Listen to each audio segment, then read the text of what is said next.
1966 ମସିହା ଯେତେବେଳେ ବୋର୍ଡ଼ ସ୍କୁଲରେ ଚାକିରି ଜୀବନ ଆରମ୍ଭ କରେ ସେତେବେଳେ ଅନେକ ତ ଶିକ୍ଷକ ଥାଆନ୍ତି, କିନ୍ତୁ ଏ ଯେଉଁ ନାଚ ଗୀତ ଡ୍ରାମା ଗୀତ ଲେଖିବା ନିଜେ ବଜେଇବା ନାଚ କରିବା ସବୁ କଥା କରିବା ଭଳିଆ ଜଣେ ଯୋଗ୍ୟ ଶିକ୍ଷକ ସେ ହେଉଛନ୍ତି ଶ୍ରୀ ଦୟାନିଧି ଦାସ। ଆଜି ଯାହାଙ୍କ ପାଇଁ ଉତ୍ସବ, ଆଉ ସେ ଦୟାନିଧି ବାବୁଙ୍କ ସାଙ୍ଗରେ ମୋର ସେ 1966 ମସିହାରୁ ପରିଚିତ। ବିଶେଷ ଭାବରେ ତାଙ୍କ ହାତରେ ମୁଁ ବିଶେଷ କାହିଁକି ଯୋଡ଼ି ହେଇଗଲି ନା ସିଏ ଏଇ ନାଚ ଗୀତ ପ୍ରତି ଯେଉଁ ତାଙ୍କର ଯେଉଁ ଆଗ୍ରହ, ନିଜେ ସେ ଲେଖିବେ, ନିଜେ ନାଚିବେ, ନିଜେ ବଜେଇବେ, ଡିରେକ୍ସନ୍ ସବୁ ଦେବେ, ଏ ଯେଉଁ ତାଙ୍କର ପ୍ରତିଭା ସେଇଟା ପ୍ରତି ମୁଁ ସେତିକି ଭାରି ଢଳି ପଡ଼ିଲି। ଯେତେବେଳେ ସେକେଣ୍ଡ ଇୟର ବୋର୍ଡ଼ ହାଇସ୍କୁଲର ପୁରସ୍କାର ବିତରଣ ଉତ୍ସବ ହୁଏ, ଆନୁଆଲ୍ ପ୍ରାଇଜ୍ ହୁଏ, ସେତିକିବେଳେ ମୁଁ ତାଙ୍କ ପାଖାପାଖି ସବୁବେଳେ ଥାଏ। ସେ ଯାତ୍ରା ପାର୍ଟିରେ ଖଣ୍ଡା ଗୋଟେଇଲା ଭଳିଆ ମୁଁ ସେ ଖଣ୍ଡା ଗୋଟେଇବା କାମ କରେ। ଆର୍ଟିଷ୍ଟମାନେ ଆସିବେ, ତାଙ୍କ ପାଇଁ ଟିଫିନ୍ ଆରେଞ୍ଜମେଣ୍ଟ କରିବା, ପିଲାମାନଙ୍କ ପାଇଁ ସବୁ ପ୍ରକାର ସୁବିଧା କରିବା, ଆଉ ସ୍କୁଲ ଛୁଟି ପରେ ଯିଏ ଯୁଆଡ଼େ ଯିବେ ଆମେ ଦୟାନିଧି ବାବୁ ମୁଁ 6ଟା ବେଳେ ଆଙ୍କେ ଆମେ ସେମିତି ସେଠି ଥିବୁ। ଆଉ ମୋତେ ଶୁଣିବା ପାଇଁ ଭଲ ଲାଗେ, ଦେଖିବାକୁ ଭଲ ଲାଗେ। ଆଉ ସେ ତ ସବୁଥିରେ ଧରଣଧର, ମୋର ବତେଇବା କିଛି କାର୍ଯ୍ୟ ନାହିଁ।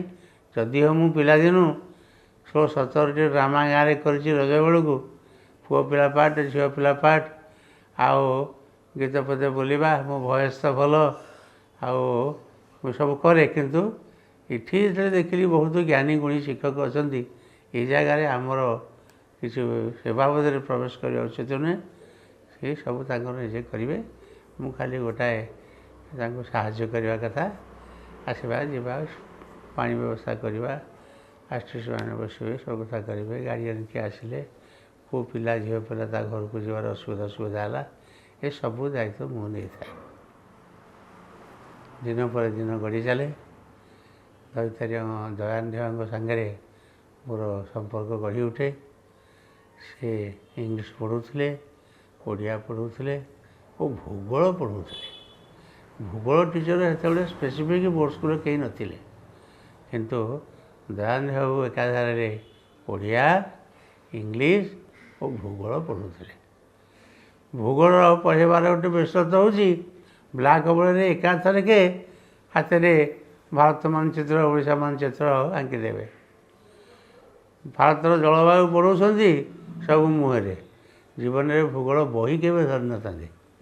ଆଉ ଓଡ଼ିଆ ତ କହିଲେ ନ ସରେ, ପାଲାକାର ଯେମିତି କହେ ସେମିତି ତାଙ୍କର ସେ ଗୀତ ଫୀତ ବୋଲାବୋଲି କରି କେତେ କଥା କବିଙ୍କ ସମ୍ପର୍କରେ କହିବେ।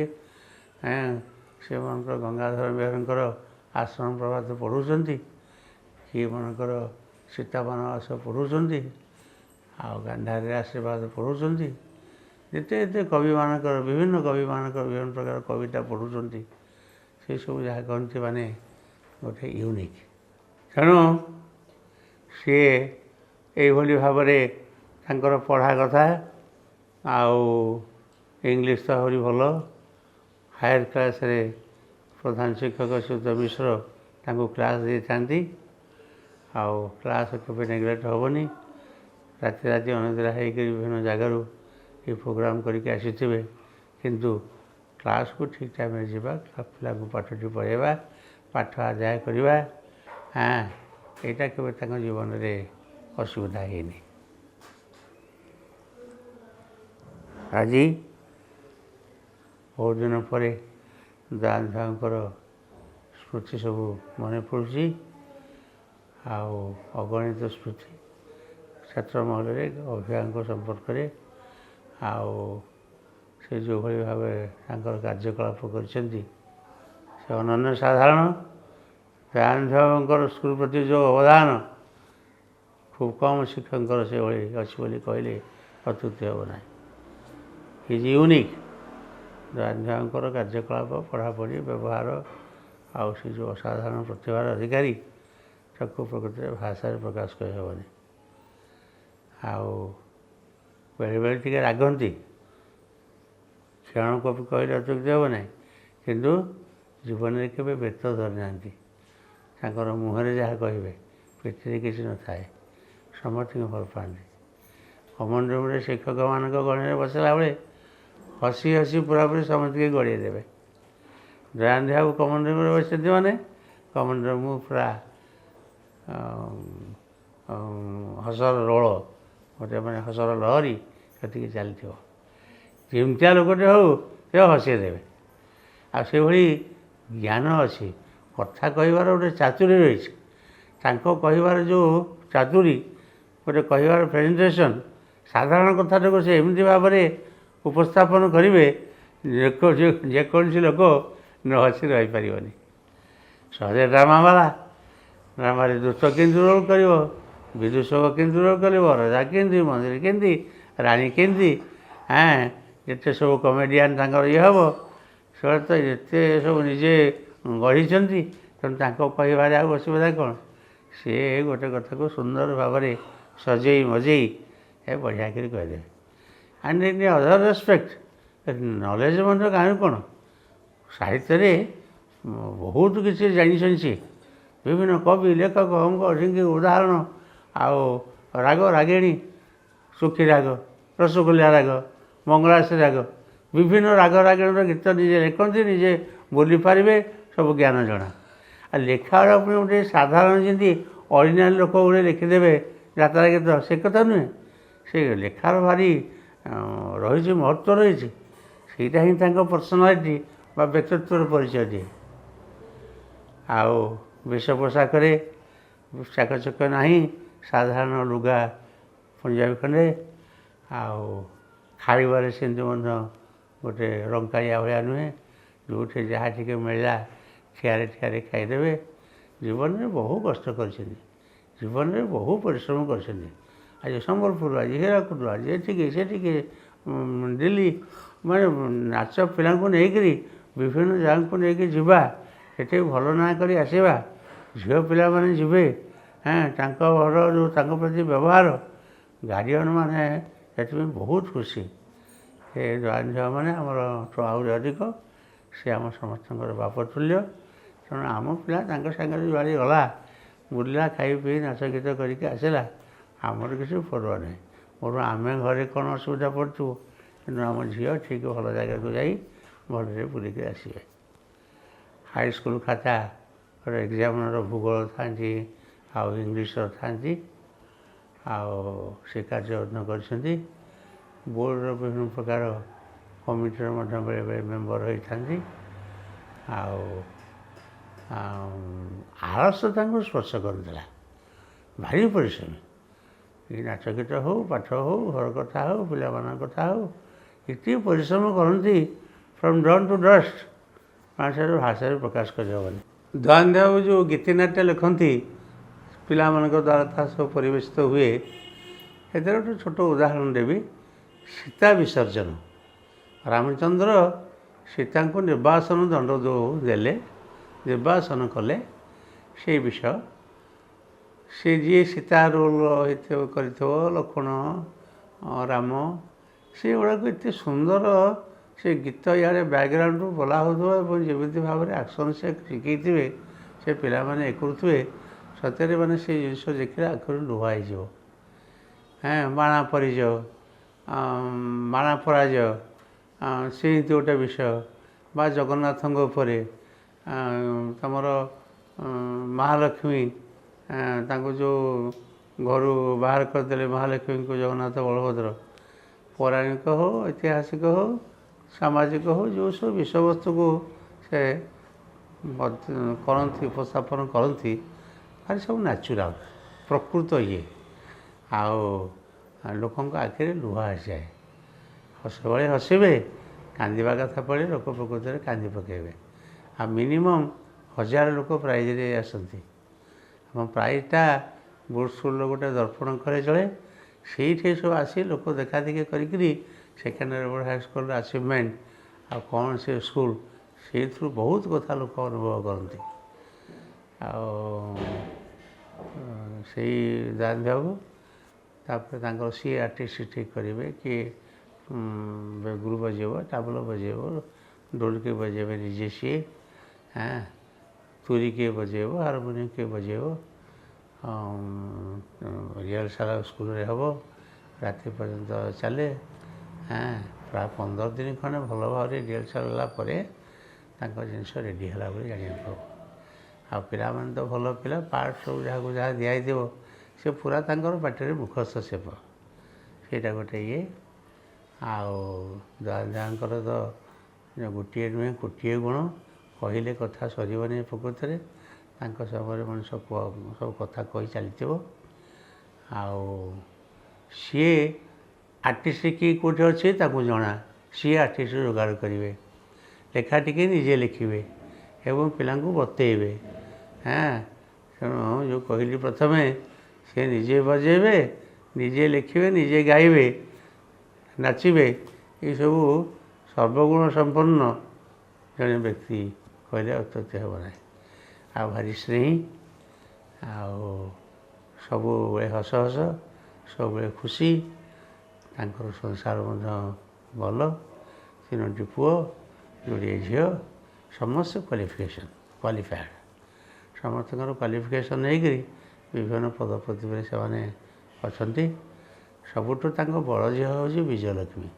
ସେ ଝିଅ ତ ନୁହେଁ, ମୁଁ ତାକୁ ଗୋଟେ ପୁଅ କହିବି। ଆଜି ପର୍ଯ୍ୟନ୍ତ ବାପାଙ୍କର ସେ ସ୍ମୃତି ରକ୍ଷା ପାଇଁ ବିଭିନ୍ନ ଜାଗାରେ ତା'ର ମିଟିଂ ଫିଟିଂ ଭଲ ମନ୍ଦ, ଗୋଟେ ମାଗାଜିନ୍ ବାହାର କରିବା, ତା'ର ପ୍ରେସିଡେଣ୍ଟ ସେକ୍ରେଟାରୀ ରହିବେ, କୋଷାଧ୍ୟକ୍ଷ ରହିବେ, ଆଉ ଫଙ୍କସନ୍ ସବୁବେଳେ କରିବା ସତ୍। ତେଣୁ ସେ ସବୁବେଳେ ସେ ନିଜେ ସବୁ ନେଇ ଆଣି ଥୋଇପାରେ। ଆଉ ପିଲାମାନେ ଭାଇମାନଙ୍କୁ ମଣିଷ କରିବ, ଏପରିକି ସେ ଏଇ ସଂସାର ତେଲ ଲୁଣର ସଂସାର ଭିତରକୁ ବି ଆସିଲାନି। ସେ MSc MEd ଏବଂ ମ୍ୟାଥମେଟିକ୍ସ ସାଇନ୍ସ ସବଜେକ୍ଟ ତା'ର, ଗୋଟେ ଭଲ ହାଇସ୍କୁଲରେ ଶିକ୍ଷକତା କରିକି ଏବେ ସେ ରିଟାୟାର୍ଡ଼। ତା ବାପା ମାଆଙ୍କ ପ୍ରତି ତା'ର ଯେଉଁ ଭକ୍ତି, ବାପା ମାଆଙ୍କ ସମ୍ପର୍କରେ ସେ ଯେଉଁ ବହିମାନ ଲେଖିଛି, ତା ବୋଉ ସମ୍ପର୍କରେ ଗୋଟେ କବିତା ଲେଖିଛି ବହି, ପ୍ରକୃତରେ ଆଗରୁ ଛଳ ଛଳ ଲୁହା ହେଇଯିବ। ଆଉ ଆଜିକାଲି ସେଭଳି ପୁଅ ଝିଅ ସବୁ ପରିବାରରେ ନାହାନ୍ତି, ସେଇ ପିଢ଼ିର ପିଲା ଆଉ ନାହାନ୍ତି। ତେଣୁ ସବୁ ଚେଞ୍ଜ ସମାଜର। ଆଜିକାଲି ପିଲାମାନେ ନିଜ ସ୍ୱାର୍ଥକୁ ବେଶୀ ଆଖି ଆଗରେ ରଖୁଛନ୍ତି। ବାପା ବୋଉ ମୁଁ ଜୀବିତ ଥିବା ସମୟରେ ମୋ ପାଇଁ ଟଙ୍କା ରଖିଦିଅନ୍ତୁ, ମୋ ପାଇଁ ଗୋଟେ ଜାଗା ଦେଇଦିଅନ୍ତୁ, ଏଇ ଘରଟା ମୋ ନାଁରେ କରିଦିଅନ୍ତୁ, ଏଇଭଳି ଲୋଭ ଗ୍ରାସ କରିଛି। ବାପାଙ୍କର ପ୍ରକୃତରେ ଯେଉଁ ଭକ୍ତି, ସେ ଭକ୍ତିଟା ପିଲାମାନଙ୍କର ଆଜିକାଲି କମିଯାଉଛି। ସେଟା କମିଯାଉଛି ବୋଲି ତାଙ୍କ ଦାୟିତ୍ୱ ସେ ନ ନେଇକି ତାଙ୍କୁ ଜଳାଶ୍ରମକୁ ଛାଡ଼ି ଦେଉଛନ୍ତି। ଏଠି ବାପା ରହିବ, ଏ କରିବ, ସେ କରିବ, ସିଏ କ'ଣ ମାନସିକ ଶାନ୍ତି ଦିଏ? କିନ୍ତୁ ବିଜୟଲକ୍ଷ୍ମୀ ଏଭଳି ଗୋଟିଏ ଝିଅ। ଆଉ ଗୋଟିଏ ଝିଅ ଟିଚର, ବୋର୍ଡ଼ ଅଫିସରୁ ବଡ଼ ଭାଇ ତା'ର, ବଡ଼ ଭାଇ ତ ନୁହେଁ, ପୁଅ ହିସାବରେ ବଡ଼, ସିଏ ଡେପୁଟି ସେକ୍ରେଟାରୀ ହେଇକି ରିଟାୟାର୍ଡ଼ ହେଲା। ଆଉ ଜଣେ ପୋଷ୍ଟାଲରେ ଚାକିରି କରିଥିଲା। ଆଉ ଜଣେ ସବା ସାନ ଜୁଆନ୍ ଜୁଆନ୍ କରି ନାଚ ଗୀତ ଭଲ ମନ୍ଦ ଜିନିଷଟାକୁ, ସେ କଳାଟାକୁ ବଜେଇ ରଖିଲା। ସେ ନାଚ ଶିଖେଇବା, ବାଦ୍ୟ ବଜେଇବା, ବିଭିନ୍ନ ପ୍ରକାର ଜାଗାରେ କରି ଦୟାନିଧି ସ୍ମୃତି କଳା ନାମକରଣ କରି ସେ ଘରେ ସକାଳୁ ସନ୍ଧ୍ୟାବେଳ ପର୍ଯ୍ୟନ୍ତ ପିଲା ଆସିବେ, ଗୀତ ଶିଖିବେ, ନାଚ ଶିଖିବେ, ଗହଳ ଚଳ ଗୋଟେ ଚାଲିଛି। ଆଉ ସେ ଖାନନଗରରେ ଆମ ଅରୁଣୋଦୟ ମାର୍କେଟରେ ତା'ର ଘର। ସେ ଅଞ୍ଚଳରେ ପୁରା ଏଇଟା ବି ବହୁତ ପ୍ରଭାବ ପକାଏ। ଆଉ ଦୟାନିଧିଙ୍କୁ ସେଥିପାଇଁ ସମସ୍ତେ ମନେ ରଖିଛନ୍ତି, ସବୁଦିନ ମନେ ରଖିଛନ୍ତି। ଯେହେତୁ ଅନୁଷ୍ଠାନଟି କରିଛନ୍ତି ଏବଂ କଳାର ସେ ଜଣେ ଶ୍ରେଷ୍ଠ ପୂଜାରୀ ଥିଲେ, ଏହି ହିସାବରେ ତାଙ୍କୁ ସବୁ ଜାଣନ୍ତି। ଆଉ ବହୁତ ପୁରୁଣା ଲୋକ, ତାଙ୍କ ସମସ୍ତଙ୍କର ସାଙ୍ଗସାଥିମାନେ ସେ ଆଜି ପର୍ଯ୍ୟନ୍ତ ମନେ ରଖିଛନ୍ତି। ଶାରଦା ନାୟକ ଜଣେ ଥିଲେ, ସେ ଏକ୍ସପାୟାର୍ଡ଼ କରିଗଲାଣି, ବୋର୍ଡ଼ ସ୍କୁଲର ଶିକ୍ଷକ ଥିଲେ ଏବଂ ସିଏ ବି ନାଚ ଗୀତ ବାଲା। ତେଣୁ ଦୟାନିଧି ବାବୁ ଓଡ଼ିଆ ସିନେମାରେ ଗୋଟେ ଯୋଡ଼େ ମଧ୍ୟ ଅଂଶଗ୍ରହଣ କରିଛନ୍ତି। ଆଉ ତାଙ୍କଠୁ ବିଭିନ୍ନ ପ୍ରକାର ଗୀତ ଲେଖିକରି ମଧ୍ୟ ବିଭିନ୍ନ ଜାଗାରେ ଫଙ୍କସନ୍ ମାନ ସବୁ କରାଯାଏ। ଗୀତି ନାଟ୍ୟ ବହି 10-15 ଖଣ୍ଡ ସେ ଲେଖିକି ଛପେଇଛନ୍ତି। ସେ ବହି ଗୁଡ଼ିକ ମଧ୍ୟ ଆଦୃତ ସମାଜରେ, ତାକୁ ପଢ଼ନ୍ତି ସମସ୍ତେ, ନିଅନ୍ତି ଏମିତି। ଆଉ ଦୟାନିଧିଙ୍କର ତାଙ୍କ ପାଠପଢ଼ା ଆଉ ତାଙ୍କର ଯେଉଁ କଲଚରାଲ୍ ପ୍ରୋଗ୍ରାମ୍, ସାହିତ୍ୟ ଜ୍ଞାନ, ଭୂଗୋଳ ଜ୍ଞାନ, ତାହା ପ୍ରକୃତରେ ଅବିସ୍ମରଣୀୟ ହୋଇ ରହିବ ସମସ୍ତଙ୍କ ପାଖରେ। ଯିଏ ତାଙ୍କ ସଂସ୍ପର୍ଶରେ ଆସିଛି ସେ ଦୟାନିଧିଙ୍କୁ ସବୁବେଳେ ମନେ ରଖିବ। ତାଙ୍କ ପିଢ଼ିର ବୋର୍ଡ଼ ସ୍କୁଲ ପୁରୁଣା ଶିକ୍ଷକ ସବୁ ସେପଟକୁ ଚାଲିଗଲେଣି, ଆଉ କେହି ନାହାନ୍ତି ପ୍ରାୟ। ଆଉ ମୁଁ ତାଙ୍କ ବେଳର ଜଣେ ସହକର୍ମୀ ବନ୍ଧୁ ହିସାବରେ ମୁଁ ରହିଛି। ଆଉ ପ୍ରାୟ ବେଶୀ କେହି ନାହାନ୍ତି, ସବୁ ସେପଟକୁ ଗଲେଣି। ବହୁତ ଦିନ କଥା, ମୋତେ ବି 77 ବର୍ଷ ଆସିଗଲାଣି। ମୁଁ 66ରୁ ଚାକିରି କଲି ସେଠି 2007, ଦୀର୍ଘ 41 ବର୍ଷ କାଳ।